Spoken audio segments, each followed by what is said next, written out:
3, 2, 1. Olá pessoal, tudo certo? Sejam bem-vindos à nossa aula de número 3, explicando um pouquinho mais sobre os portais. Hoje estaremos falando sobre o presente para a terceira pessoa do singular.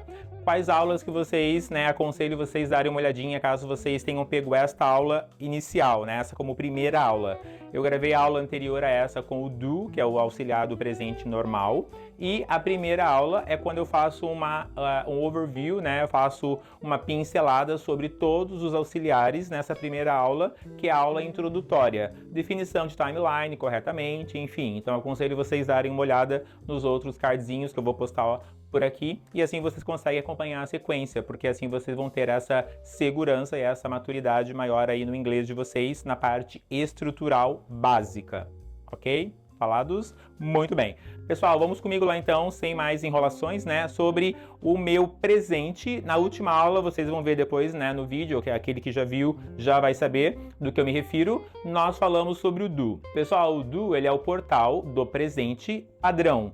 Por que padrão? Ele é o que mais vai ser utilizado e foi o que apareceu primeiro, Então foi ele o pioneiro ali dos auxiliares do presente. Agora eu quero contar para vocês uma historinha um tanto quanto que mostra um pouco de mimo ali da parte da gramática, daí vocês vão entender logo na sequência. Eu quero usar esse cantinho aqui só para fazer uma lista com vocês, pessoal, sobre os pronomes. Por quê? Para que eu possa entender a terceira pessoa do singular, eu tenho que entender a minha comunicação em termos de pronomes. Primeiramente, pronomes temos no português, temos no inglês. Qual associação eu posso fazer com pronomes? O que são pronomes, a princípio?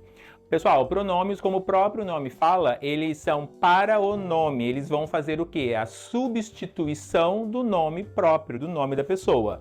Ah, Fábio, como assim? Então, vou explicar para vocês. Olha só a situação. Eu chego na casa de vocês e falo assim, bato na porta e falo, gente, ela chegou? Vocês, ela quem? O que aconteceu nessa frase, pessoal? Eu usei o pronome ela, terceira pessoa do singular feminino, Eu usei o ela, só que eu não atrelei ela a um nome. Ou seja, a frase ela ficou vaga, ela ficou perdida, então não ficou específica ela quem. É isso que a pessoa vai perguntar pra mim, tipo, ela quem, Fábio? Quem que tu tá querendo saber, Então o que acontece, pessoal? Então primeiro no inglês e no português eu menciono o nome, por exemplo, gente, a Maria chegou na empresa? Ah, sim, ela está na sala dela. Ó, ela quem? Ela, a Maria. Ou seja, desde que ficou claro que eu me refiro nessa sequência de diálogos, nessa conexão aqui sobre a Maria, todos os elas vão ser relacionados a Maria. E isso é uma coisa, é uma convenção que já está subentendida para todos os idiomas, aí eu imagino, Então, quando eu falo ela, Maria, não estou me referindo a Jane, E assim por diante. Ok, pessoal? Conceito pronome, check. Muito bem, vamos ver quem são os pronomes que eu tenho no inglês, então? Vamos comigo lá. Olha só, primeira pessoa, porque existe, quando eu me comunico com alguém, existem as vozes da frase, Então, ou seja, primeira pessoa é a pessoa que fala, no caso, eu. Então, eu no inglês, só vou colocar aqui, ok? Eu no inglês, I. Primeira pessoa do singular, que eu sou um só. Você, quem é você? Você é a pessoa que está me ouvindo, segunda pessoa do singular, porque você também é um só. Então, quem é o você? No inglês, você é o you, ok? Agora eu quero falar do João, ok? Meu amigo lá que trabalha comigo. Então, João, para mim e para você, é sobre quem nós estamos falando. Então, ele virou a terceira pessoa. E João também é um só do singular. Então, João fica he. Quero falar da Maria, que é a amiga do João também, que nós temos essa amizade em comum. Quem é Maria? Maria não sou eu, não é você, é a terceira pessoa do singular feminino, que no inglês eu uso o she, ok? Agora eu quero falar sobre o carro novo do João, que ele comprou um carro azul. Ou seja, o carro, pessoal, não pode ser usado o mesmo pronome que eu utilizo para João, que é o he. Por quê? Porque no português pode. Olha como fica. Quero falar assim, pessoal, comprei um carro. Ponto. Ele é azul. Ele quem? O carro. Então repare que o ele que eu uso para João é o mesmo ele que eu uso para o carro azul. No português, ok. No inglês não pode ser assim. Por quê? Porque eles criaram um pronome especificamente para a terceira pessoa do singular neutro. E por que neutro? Não são pessoas, Ou seja, vou usar para objetos e animais no singular. Então, moral da história. comprei um carro, ele é azul. Ó, I bought a car. It is blue. Então eu não vou falar he is blue, porque he eu utilizo só para pessoas do sexo masculino e o she apenas para pessoa, no caso, né, singular, do sexo feminino. E o it eu uso para todos os demais, ou seja, animais e objetos no singular. Uma casa, um cachorro, um carro, né, enfim, uma caneta, tudo isso é it. Pessoal, vale a pena abrir um parênteses aqui bem rapidamente. Então, assim, ó, o que acontece? Existe uma licença poética no inglês para quando você se refere a um pet, tá? Então, ou seja, eu tenho um cachorro em casa e o cachorro está na minha família há mais de 6 anos, já é um membro da família. Eu não vou chamar o cachorro de it, eu vou chamá-lo de he, porque existe aquela troca, aquele vínculo emotivo entre eu e o cachorro. Ok, bonito, tranquilo, pode ser, mas não esqueçam que isso é uma licença poética. Pela gramática, o cachorro vai ser sempre it. Se vocês assistirem, por exemplo, ao filme Marley e Eu, automaticamente, todo momento, Jennifer Aniston, que eu não lembro o nome dela como personagem lá, só como atriz mesmo, como pessoa, né? Então, assim, ela sempre se refere ao cachorro como he. Se vocês reverem o filme, vocês vão lembrar. Então, moral da história. E por quê? Porque o cachorro é da família, ele é um membro da família e é aceitável, ok. Mas, na versão acadêmica, né, tipo no vestibular, ok? Não importa quão íntimo, né, a pessoa do texto, por exemplo, que eu estou interpretando, seja do cachorro. Cachorro vai ser sempre it. Ok? No mundo corporativo, a empresa, não importa se eu estou na empresa há 25 anos e toda a minha vida eu construí com o salário daquela empresa.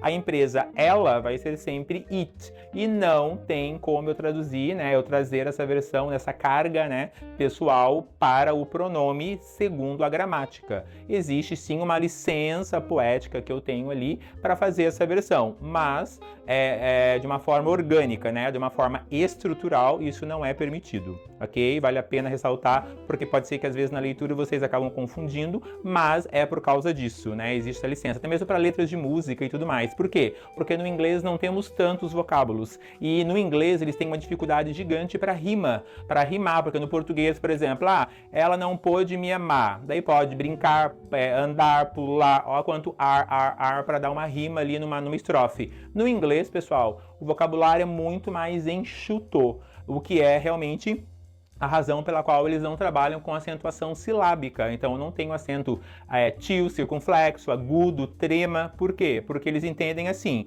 vamos trabalhar com menos vocabulário para ficar todo mundo ciente do como pronuncia aquela palavra, né, de disse-me-disse, de boca a boca, né? Então eu sei que information é information e não a information.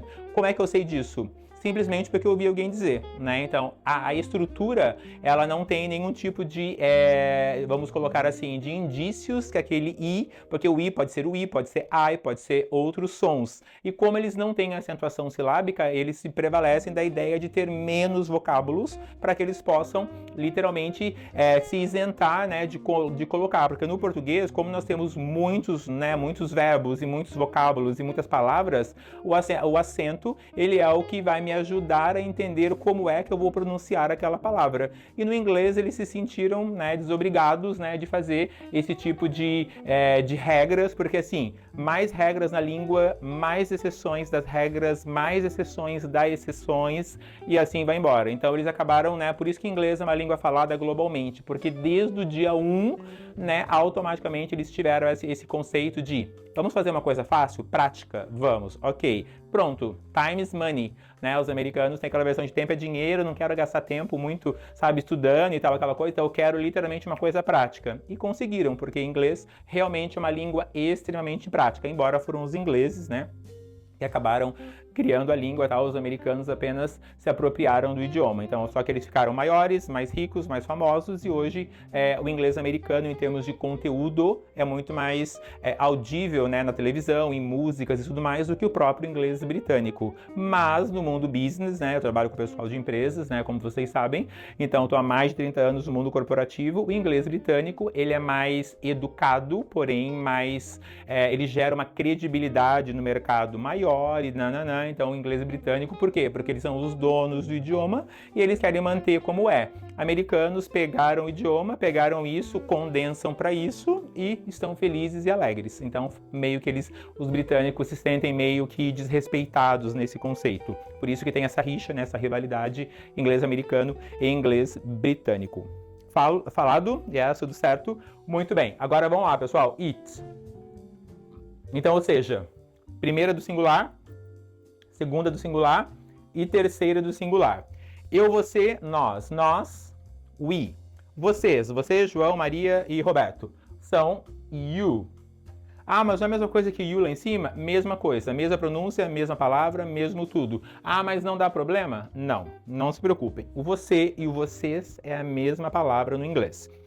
20 homens, 20 mulheres, 20 cachorros, 20 carros e 20 canetas. Todo mundo, eu vou usar a terceira do plural, eu vou usar o pronome they, ok? Simples assim.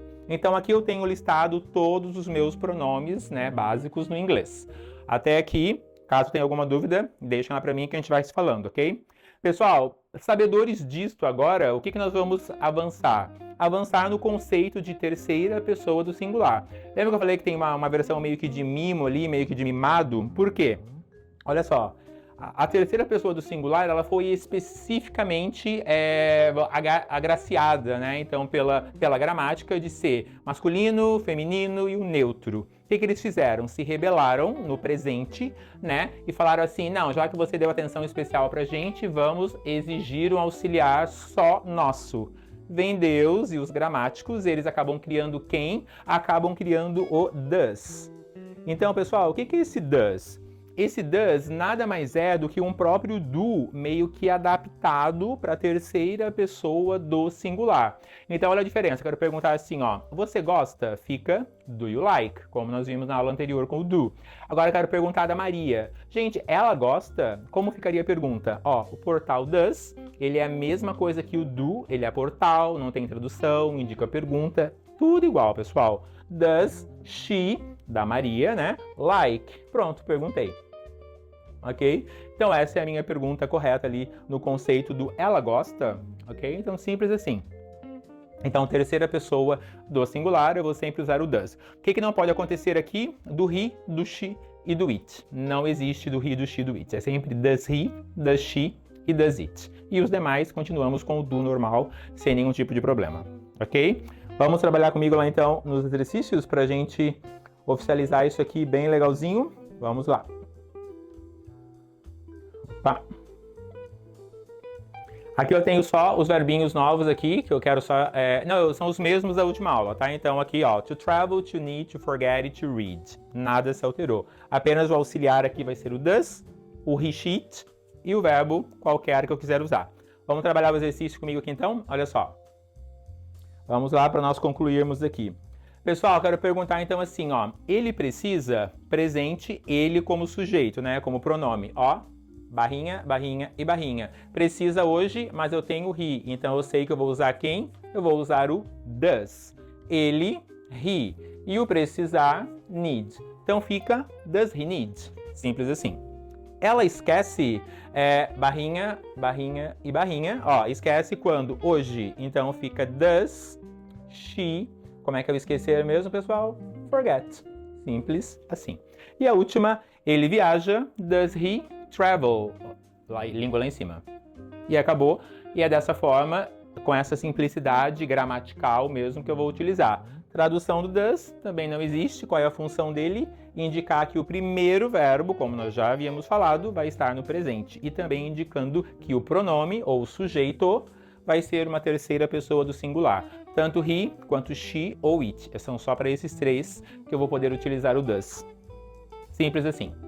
Dúvidas? Caso as tenham, por favor, deixe para mim lá embaixo. E pessoal, caso essa aula tenha agregado com a vida acadêmica ou corporativa de vocês, eu peço para que você deixe para mim um like como sinalizador para a plataforma que realmente essa aula é uma aula relevante, é uma aula elaborada realmente com o objetivo de ajudar as pessoas. E se você ainda não é inscrito, deixe o seu nomezinho lá como inscrito, que todas as aulas novas a gente vai estar ali comunicando vocês. Então, na próxima aula vai ser o auxiliar did. Super importante, eu não perderia. Bye bye, see you!